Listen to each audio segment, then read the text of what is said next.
یہ جال محبت کے مسلم لڑکیوں کو محبت کے جال میں پھنسا کر ان کی عزت اور زندگی سے کھلواڑ کرنے کے لیے پچھلے کچھ وقت سے شدت پسند تنظیموں نے مہم چلا کر رکھی ہے۔ اس مہم کا مقصد مسلم قوم کی ذہنی طور پر رسوا کرنا، مسلم لڑکیوں کو زبردستی مرتد بنانا ہے۔ اس مہم کے تحت کالج اور یونیورسٹی جانے والی لڑکیوں کی غیر مسلم لڑکوں سے دوستی کرائی جاتی ہے اور اس دوستی کی آڑ میں محبت کا جال پھیلا کر اس لڑکی کو گھر والوں کی بغاوت پر آمادہ کر کے گھر سے فرار کرایا جاتا ہے۔ بعد میں اس کا تہذیب تبدیل کر کے اپنی جنسی خواہشات کی تکمیل کرنے کے بعد انہیں بے سہارا چھوڑ دیا جاتا ہے اور اسے شدت پسندوں نے بیٹی بچاؤ بہو لاؤ کا نام دیا ہے۔ پچھلے کچھ وقت سے شدت پسند تنظیمیں مسلمانوں پر لو جہاد کی مہم چلانے کا جھوٹا پروپیگنڈے کے تحت غیر مسلم لڑکیوں کو محبت کے جال میں پھنسا کر مذہب تبدیل کرنے کا جھوٹا الزام لگایا جا رہا تھا، جس کا حقیقت سے کوئی تعلق نہیں۔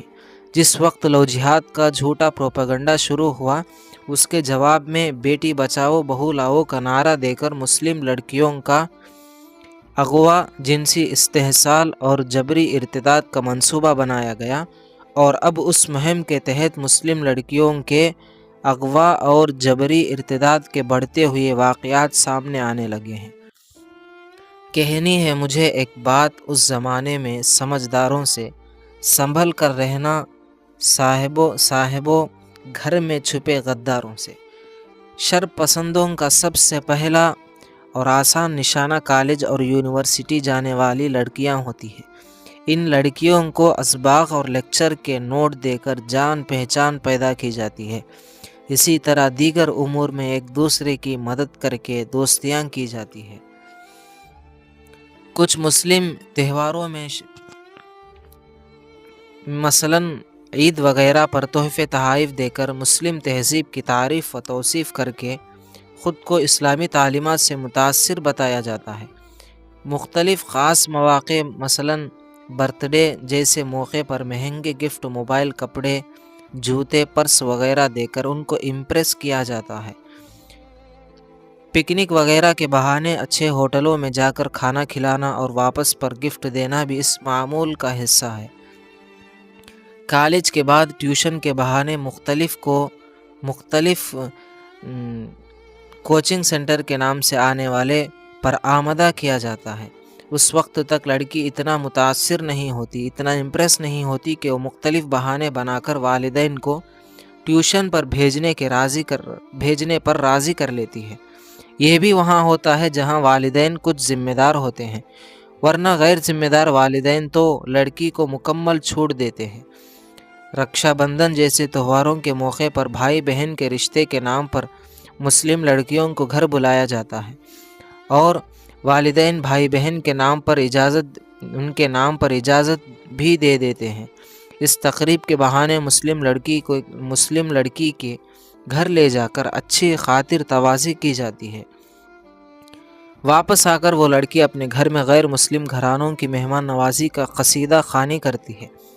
اس سے آئندہ کے لیے غیر مسلم کے گھر بھیجنے کے لیے والدین کا رویہ بھی نرم ہو جاتا ہے۔ کبھی ایسا ہوتا ہے کہ ایسی ہی کسی تقریب کے موقع پر لڑکی کی ماں یا بہن کے لیے کوئی تحفہ بھیج دیا جاتا ہے، جس سے ماں بہن بھی متاثر ہو جاتی ہے، اور غیر مسلم علاقوں کی ترقی، دنیاوی شان و شوکت اور ظاہری قدردانی کی بنیاد ہر لڑکی حد درجے متاثر ہو چکی ہوتی ہیں، اور یہی وہ موقع ہوتا ہے جب ان پر محبت کا جال پھینکا جاتا ہے اور کسی آسان شکار کے مانند اس جال میں پھنس جاتی ہے اور اسی جال میں پھنس کر اپنی عزت و آبرو لٹا دیتی ہے۔ بعد میں انہیں گھر سے بھگا کر مرتد بنایا جاتا ہے اور شادیاں کی جاتی ہے۔ کچھ وقت بعد انہیں کلبوں کے اندر ناچ گانے پر مجبور کیا جاتا ہے یا پھر انہیں طوائف خانوں میں بیچ دیا جاتا ہے۔ یہ سارے کام منظم منصوبے کے تحت ہوتے ہیں۔ بلیک میل کرنے کے لیے آپ کے ویڈیوز بنائے جاتے ہیں اور انکار پر ویڈیو کو وائرل کرنے کی دھمکی دی جاتی ہے۔ ان سارے کاموں کی تکمیل میں غیر مسلم لڑکیوں کا بھی استعمال کیا جاتا ہے۔ وہ سہیلیاں بنا کر اپنے بھائیوں وغیرہ سے ملواتی ہے اور آگے کا کام لڑکے دیکھتے ہیں۔ مسلم لڑکیوں کی جان و مال، عزت و آبرو اور ایمان و زندگی برباد کرنے والے ایسے گھناؤنی منصوبوں کو ناکام بنانا آج مسلم سماج کی اہم ذمہ داری ہے۔ اسلام کے دشمن عناصر مختلف حولیہ اور بہانے سے انہیں ورغلا کر گناہوں کے دلدل میں ڈھکیلی جا رہی ہے اور بڑی چالاکی سے ان کے ذہنوں کو اسلام مخالف عقائد چپکا رہے ہیں اور نتیجتاً لڑکیاں مرتد ہو رہی ہیں۔ کچھ لڑکیاں فلمی ایکٹرز اور سیریلوں کے مناظر دیکھ کر بھی ان کی تقلید کر رہی ہے، ان کو اپنا ماڈل اور نمونہ سمجھتی ہے، جبکہ فلمی ایکٹروں کا کوئی مذہب نہیں ہوتا۔ رسول اللہ صلی اللہ علیہ وسلم کی لاڈلی بیٹی حضرت فاطمہ رضی اللہ عنہ تمام عورتوں سے افضل و بہتر نمونہ ہے۔ عورتیں ان کی پیروی کریں تو انشاءاللہ دین اسلام سے برگشتہ کرنے والوں کا مقابلہ کر سکتی ہیں۔ اس کے اندر اکثر لڑکیاں نہیں، کچھ غیر لڑکیاں اچھے بھی ہوتے ہیں، وہ واقعتاً دوستانہ تعلق رکھتے ہیں، لیکن آج کل جو حالات پیش آ رہے ہیں یہ حکومت ایک منصوبہ بندی بنا کر رہی ہے، اسی کے تحت یہاں پر یہ سب باتیں بتائی گئی ہے۔ اللہ ہم سب کو عمل کی توفیق عطا فرمائے۔